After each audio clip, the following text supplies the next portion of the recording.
नमस्कार मित्रों, एक बार फिर से मैं डॉक्टर अशोक त्रिपाठी आपका स्वागत करता हूं अपने channel history, culture, historiography and research methodology में। मित्रों, हम चर्चा कर रहे थे पिछले कुछ वीडियोस से इतिहास और अन्य सामाजिक विज्ञानों के मध्य संबंधों पर। इसी कड़ी में आज हम चर्चा करेंगे इतिहास और राजनीति विज्ञान के संबंधों पर। तो मित्रों, इतिहास और राजनीति विज्ञान के मध्य बहुत ही गहरा संबंध है, जिसे हम ये कहते हैं कि जैसे कि इतिहास और राजनीति विज्ञान एक दूसरे के पूरक हैं। बिना एक दूसरे के इनके अस्तित्व की कल्पना नहीं की जा सकती। मित्रों, सबसे पहले हम बात करते हैं कि राजनीति विज्ञान क्या है। What is political science. Political science के बारे में अगर हम इसको डिफ़ाइन करने की कोशिश करें या इसकी मीनिंग खोजें तो इसकी मीनिंग होती है study of political behaviour of human being, अर्थात मनुष्य के राजनैतिक व्यवहारों का अध्ययन राजनीति विज्ञान कहा जाता है। आप यह भी कह सकते हैं कि राजनीति विज्ञान के अंतर्गत मुख्य रूप से राजनीतिक गतिविधियों और प्रशासन संबंधी गतिविधियों का अध्ययन किया जाता है। हम ये देखते हैं कि कोई भी राजवंश बिना एक अच्छी शासन व्यवस्था के प्रगति नहीं कर सकता, वो जन कल्याण के कार्य नहीं कर सकता है। इतिहास में हम मानव मात्र के इतिहास का अध्ययन करते हैं, मनुष्य की विभिन्न गतिविधियों का अध्ययन करते हैं। जब इतिहास लेखन प्रारंभ हुआ तो इतिहास लेखन प्रारंभ होने के दौरान इतिहास का जो दायरा था वो केवल राजनीतिक और सामरिक घटनाओं तक ही सीमित था। अगर आप हेरोडोटस, थ्यूसिडाइड्स वगैरह का विवरण पढ़ें और आगे चल करके आप 19वीं शताब्दी के आसपास तक जो कुछ भी इतिहास लिखा गया उन सब का विवरण आप पढ़ें तो आप ये देखेंगे कि पॉलिटिकल हिस्ट्री पर या राजनीतिक इतिहास पर ज़्यादा फोकस होता था। आगे चल करके इतिहास का दायरा अत्यधिक बढ़ा, जिसके कारण इतिहास के साथ नए नए जो घटक थे वो जुड़ते चले गए। तो हम सांस्कृतिक इतिहास, आर्थिक इतिहास, सामाजिक इतिहास, कृषि का इतिहास, अर्थव्यवस्था का इतिहास, तरह तरह का इतिहास, सैन्य इतिहास, संविधान का इतिहास, न जाने कितना वर्गीकरण कर दिया गया इतिहास का कि हम इतिहास का दायरा इतना ज़्यादा बढ़ गया। यहाँ हम राजनीति विज्ञान की बात कर रहे हैं। राजनीति विज्ञान और इतिहास का संबंध, जैसे मैंने कहा, कि बहुत ही गहरा है। अगर प्रोफेसर शीले की परिभाषा को माने तो प्रोफेसर शीले कहते हैं कि history is past politics and present politics is future history. इतिहास जो है वो भूतकाल की राजनीति है और वर्तमान काल की राजनीति भूतकाल का इतिहास होगा, इसमें कोई दो राय नहीं। हम लोग राजनीतिक घटनाओं के बारे में पढ़ते हैं, विभिन्न राजवंशों के बारे में पढ़ते हैं, वो चाहे मौर्य वंश हो, चाहे गुप्त वंश हो, चाहे वर्धन वंश हो, मुगल वंश हो।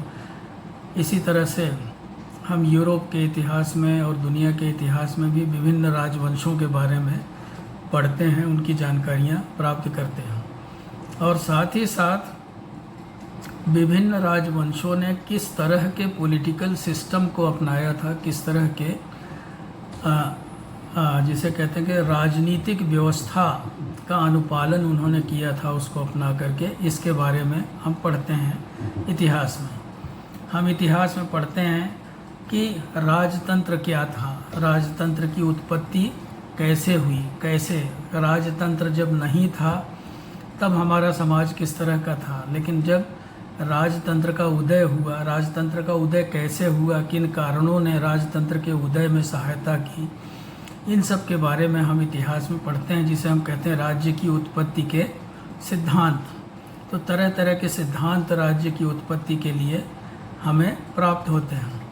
यदि हम भारतीय संदर्भ में बातचीत करें तो हम ये देखते हैं कि हमारे जो प्राचीन धर्म ग्रंथ हैं, हमारे प्राचीन धर्म ग्रंथों में सबसे पुराने ग्रंथ जो हैं वेद हैं, और वेदों में भी हमें राज्य की उत्पत्ति के विषय में काफ़ी प्रामाणिक सामग्री प्राप्त होती है। वेदों में हम देखते हैं राजन शब्द हमें मिलता है, हमें राष्ट्र शब्द मिलता है, हमें उस समय की जो प्रशासनिक व्यवस्था थी, जन विश्व ग्राम वगैरह का उल्लेख हमें मिलता है। उसमें पुरोहित है, उसमें सेनानी है। इसी तरह से इनको कंट्रोल करने के लिए, राजा को नियंत्रित करने के लिए हमें सभा और समिति का उल्लेख मिलता है। सभा, समिति, विदथ, गण, इस तरह के तमाम जो टर्म्स हैं, तमाम जो शब्द हैं वो हमें प्राप्त होते हैं। उनकी पर्याप्त व्याख्या की गई है, आप लोगों ने अपने कोर्स में पढ़ा होगा। आप देखें महाभारत और रामायण भारत के जातीय इतिहास कहे जाते हैं। महाभारत में अगर हम देखें तो उसके कई पर्वों में, शांति पर्व है, अनुशासन पर्व है, भीष्म पर्व है, इनमें राज्य व्यवस्था की विशद व्याख्या की गई है। महाभारत में ही हमें जो है वो राज्य के साप्तांग सिद्धांत का भी उल्लेख मिलता है। साप्तांग यानी कि राज्य के 7 अंग होते हैं, जिसमें राजा, आमात्य, जनपद, दुर्ग, कोश, दंड और मित्र। यही साप्तांग सिद्धांत हम ये देखते हैं हमें कौटिल्य के अर्थशास्त्र में भी काफ़ी विकसित रूप में मिलता है।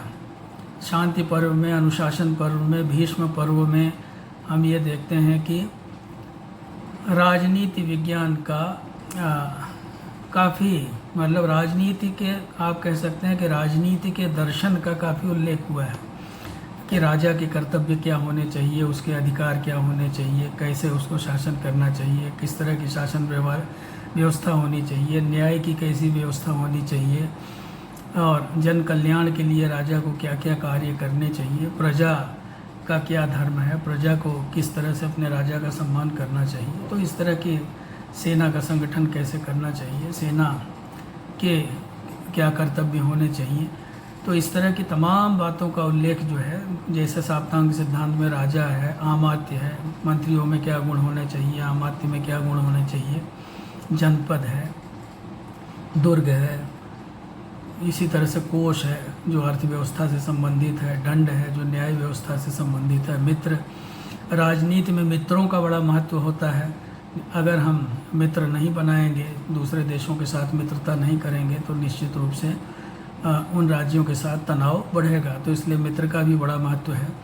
तो इस तरह से हम ये देखते हैं कि इतिहास और राजनीति विज्ञान का बड़ा गहरा संबंध है। हम रामायण की बात करें मित्रों, रामायण में राम राज्य की बात कही गई है, और हमारे ख्याल से सुशासन के ऊपर इतना सुंदर ग्रंथ पूरी दुनिया में कहीं नहीं मिलेगा। राम राज्य जो है एक ऐसे राज्य की कल्पना है जिसमें कोई दुखी नहीं हो, जिसमें कोई दरिद्र नहीं हो, जिसमें सब लोग सुखी हों, सब लोग निरोग हों, सब लोग स्वस्थ हों, सब लोग एक दूसरे से प्रेम करने वाले हों, कोई झूठ बोलने वाला ना हो, किसी तरह का लोगों को कोई कष्ट ना हो, तो राजा जो है वो सबका ध्यान रखने वाला हो। तो इस तरह से राम राज्य की कल्पना की गई है, जो कि एक बहुत ही विशद कल्पना है। आप देखते हैं कौटिल्य के अर्थशास्त्र में पहली बार वेलफेयर स्टेट की बात की गई, जिसे आजकल कहा जाता है लोक कल्याणकारी राज्य। हम रामायण की बात कर रहे थे।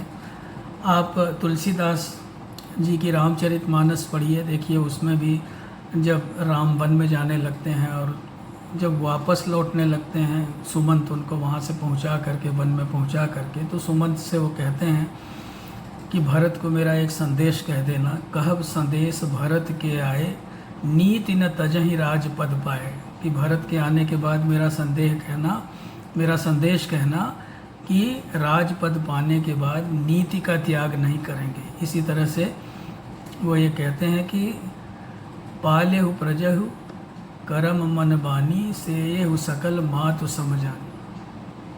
कि प्रजा का पालन मन, कर्म और वचन से करना, और तीनों माताओं को एक समान जान करके उनकी सेवा करना। तो इस तरह की भावना, इस तरह की बातें, बहुत सारी बातें हैं। आपने रावण का प्रसंग सुना होगा कि रावण जब मृत्यु की घड़ियां गिन रहा था तो राम ने कहा लक्ष्मण से कि उनसे राजनीति की शिक्षा ले लो। तो राजनीति कितनी महत्वपूर्ण है ये आप समझ सकते हैं। कौटिल्य के अर्थशास्त्र में उन्होंने बहुत जगहों पे लिखा है। अब जैसे उनका एक कौटिल्य का कथन है कि प्रजा सुखे सुखम राज्ञः प्रजा नाम तु हिते हितम, कि प्रजा के सुख में ही राजा का सुख है और प्रजा के हित में ही राजा का हित है। अगर तो अब जैसे रामचरितमानस में लिखा है कि जासु राज प्रिय प्रजा दुखारी, कि जिस राजा के राज्य में प्रजा दुखी है सो नृप अवश्य नरक अधिकारी, वह राजा निश्चित रूप से नरक का अधिकारी है। तो इस तरह से आप देख सकते हैं कि कितने उच्च मानदंड निर्धारित किए गए थे हमारे इतिहास में। अगर हम अपना इतिहास पढ़ें तो हम अपने इतिहास में देखेंगे कि राजनीति के लिए कितने उच्च मानदंड निर्धारित किए गए थे। आप और भी बहुत सारे जो ग्रंथ हैं जो राजनीति से संबंधित हैं, कौटिल्य का अर्थशास्त्र का जिक्र हमने किया, अब योग वाशिष्ठ है, सूत्र साहित्य है, उपनिषद हैं, साथ ही साथ भर्तृहरि का नीति शतक है, नारद स्मृति है, याज्ञवल्क्य स्मृति है, पराशर स्मृति है, बृहस्पति स्मृति है, मनु स्मृति है। मनु स्मृति की बड़ी आलोचना की जाती है। कुछ लोग जो है वो राजनीतिक अपनी रोटियां सेकने के लिए उसकी आलोचना करते हैं, लेकिन अगर आप मनुस्मृति का अध्ययन करें तो आप उसमें देखेंगे कि उसमें राजनीति के बहुत सारे राजाओं के लिए बहुत सारे उसमें सूत्र दिए गए हैं, जिनके आधार पे अगर राजा शासन करे तो प्रजा का हित सर्वोपरि हो सकता है।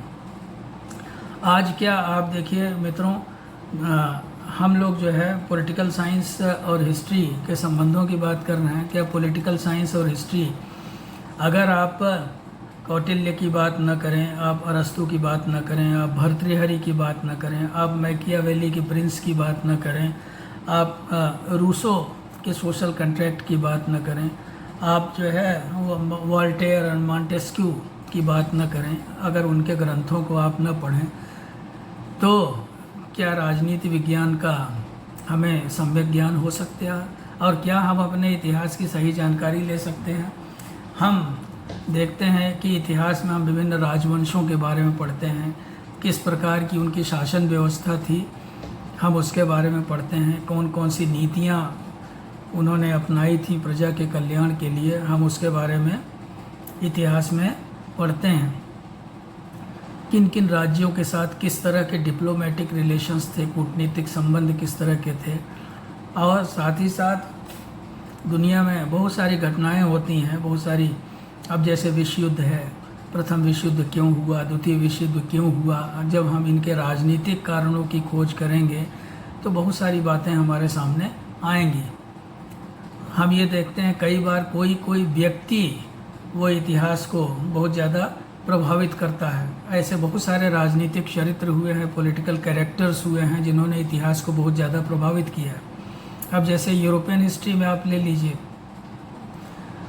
Napoleon, Metternich, Bismarck, Mussolini, Hitler, ये ऐसे चरित्र हैं जिनको अगर यूरोप के इतिहास से बाहर कर दिया जाए, अगर इनका अध्ययन न किया जाए। इसी तरह से आप भारत में महात्मा गांधी, लोकमान्य तिलक, भीमराव अंबेडकर, पंडित जवाहरलाल नेहरू, लाल बहादुर शास्त्री, इस तरह के अनेक हमारे यहाँ सरदार वल्लभ भाई पटेल, इस तरह के अनेक राजनीतिज्ञ हुए हैं जिन्होंने देश की दशा और दिशा तय करने में बड़ी महत्वपूर्ण भूमिका निभाई है।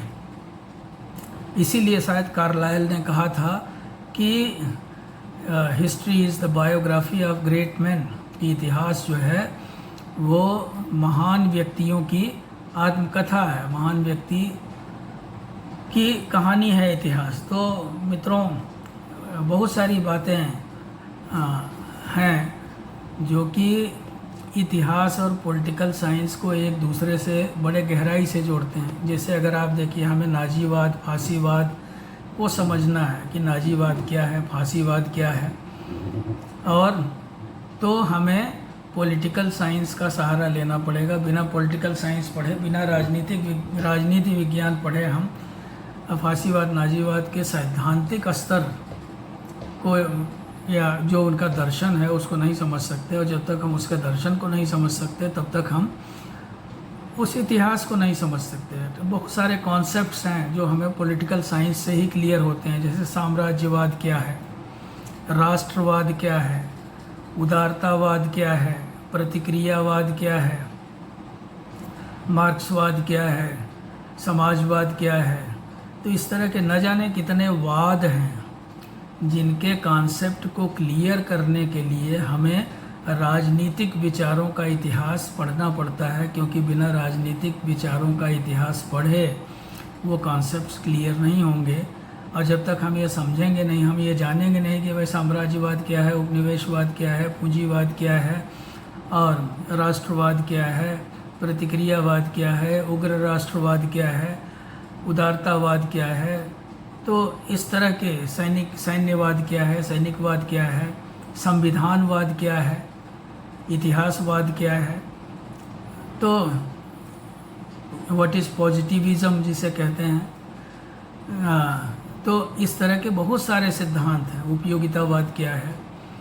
तो इस तरह के सिद्धांतों का अध्ययन करने के लिए हमें कहीं न कहीं पॉलिटिकल साइंस का सहारा लेना पड़ता है। अगर हम पॉलिटिकल साइंस का सहारा लें कि इन कॉन्सेप्ट्स को क्लियर कर लेंगे, इन कॉन्सेप्ट्स के बारे में अच्छी तरह से हम जानकारी प्राप्त कर लेंगे, तभी हम अपने इतिहास को अच्छी तरह से समझ पाएंगे, तभी भी किसी भी देश के इतिहास को अच्छी तरह से समझा जा सकता है। मित्रों, इतिहास और राजनीति बहुत गहराई से एक दूसरे से जुड़े हुए हैं। यह बात निश्चित रूप से अब आपको थोड़ी बहुत स्पष्ट हो रही होगी। आप देखिए, आप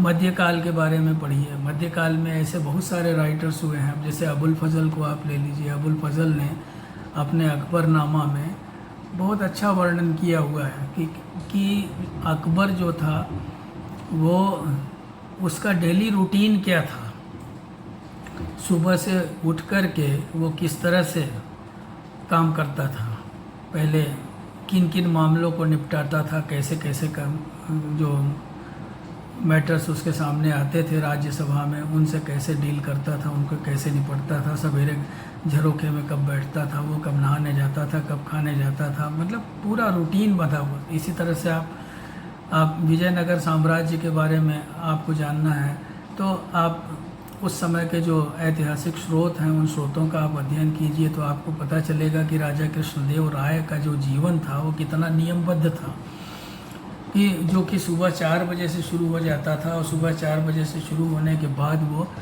देर रात तक चलता रहता था। तो इसी तरह से आप बाबरनामा का अध्ययन कीजिए।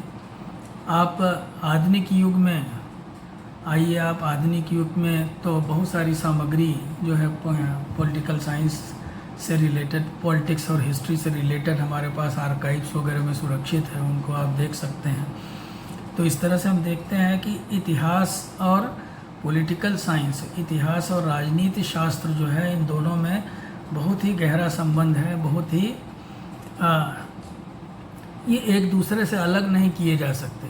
यहाँ तक कि बहुत सारी यूनिवर्सिटीज़ में पहले इतिहास और पॉलिटिकल साइंस के एक ही प्रोफेसर होते थे। अब जैसे डॉक्टर ईश्वरी प्रसाद, डॉक्टर आशीर्वादी लाल श्रीवास्तव वगैरह ये इतिहास विभाग में भी पढ़ाते थे, doctor Beni Prasad, doctor BP Saxena, और ये पॉलिटिकल साइंस डिपार्टमेंट में भी पढ़ाते थे।